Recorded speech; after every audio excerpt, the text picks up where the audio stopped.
عزیزان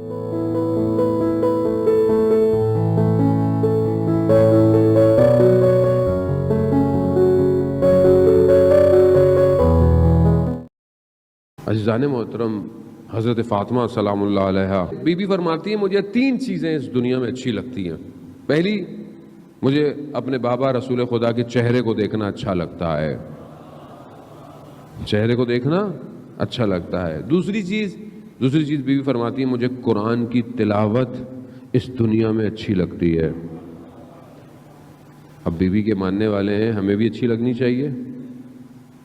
اب کتنی اچھی لگنی چاہیے یہ باپ کے اپنے اوپر ہے۔ کتنا قرآن پڑھنا چاہیے ڈیلی؟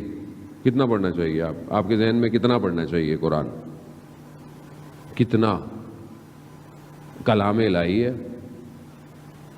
آیت اللہ قاضی طباطبائی سے ان کے شاگرد نے پوچھا، رضوان اللہ تعالیٰ علیہ، پوچھا کہ ہم قرآن پڑھتے ہیں مگر لیکن جو پہلے بزرگ آپ کہتے ہیں قرآن پڑھتے تھے تو جب قرآن پڑھتے تھے تو پورا عالم ان کے آگے کھل جاتا تھا۔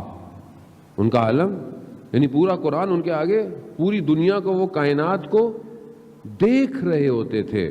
کائنات ان کے سامنے واضح ہوتی تھی، روشن ہو جاتی تھی۔ یہ کیسے ہوتا تھا؟ یہ کس طرح ہوتا ہے؟ آیت اللہ قاضی فرماتے ہیں وہ جب قرآن پڑھتے تھے تو وہ کھڑے ہو کر اپنے ہاتھوں میں قرآن کو اٹھا کر اپنے سر کو برہنہ کر کر خدا کی بارگاہ میں ذکر کرتے تھے، قبلے کی طرف رخ کر کے۔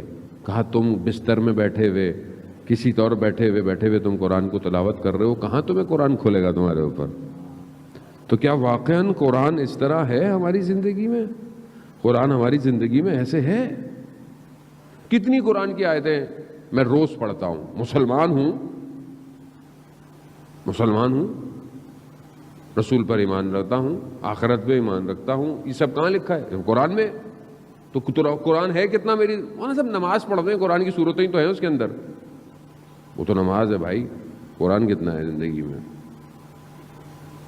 اتنے واٹس ایپ کے میسیجز پڑھتے ہیں، اتنے فیس بک کے سٹیٹس دیکھتے ہیں، اتنا انسٹاگرام پہ سکرول کرتے ہیں، انگلی تھک جاتی ہے۔ کتنی قرآن کی آیتیں اوپر نیچے کرتے ہیں بھائی۔ آج میڈیا کا دور ہے نا، آج تو آسانی ہے آپ کے لیے۔ اب میں مولوی صاحب میں رستے میں جا رہا ہوں، مجھے ٹائم نہیں ہے، میں جاب کرتا ہوں، ٹائم نہیں ہے، میں پڑھتا ہوں، میرے پاس ٹائم نہیں ہے۔ بھائی اتنا تو ٹائم ہے، آتے جاتے وقت ہینڈ فری لگا لو، قرآن پلے کر دو، اپنے وجود کو کلام الہی سے منور کرو۔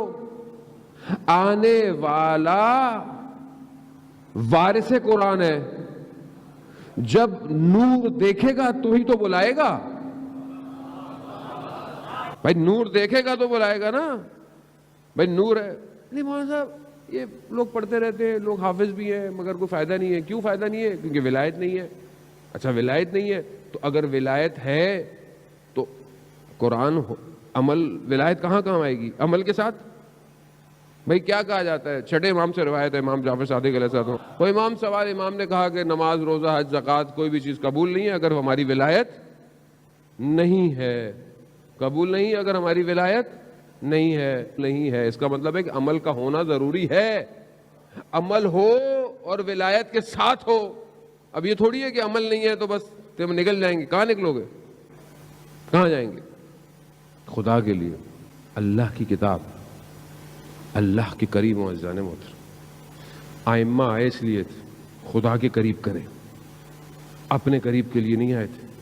وہ ایک الگ بات ہے کہ وہ باب اللہ ہے، ان کے بغیر اللہ تک جا نہیں سکتے، خود نہیں کر سکتے۔ ہمارے لیے اللہ کافی، یہ نعرے لگے تھے مولا کائنات کے دور میں، ہمارے لیے اللہ کافی۔ کیا ہوا؟ نہیں ہو سکتا، بغیر ولی کے نہیں پہنچ سکتے۔ خود اللہ نے نظام ایسا بنایا ہے۔ قرآن کی تلاوت وجود کو منور کرتی ہے۔ روایت ہے جس گھر میں قرآن کی تلاوت ہوتی ہے وہ گھر ملائکہ کے لیے بالکل ویسے چمکتا ہے جیسے زمین والوں کے لیے رات کو تارے چمکتے ہیں۔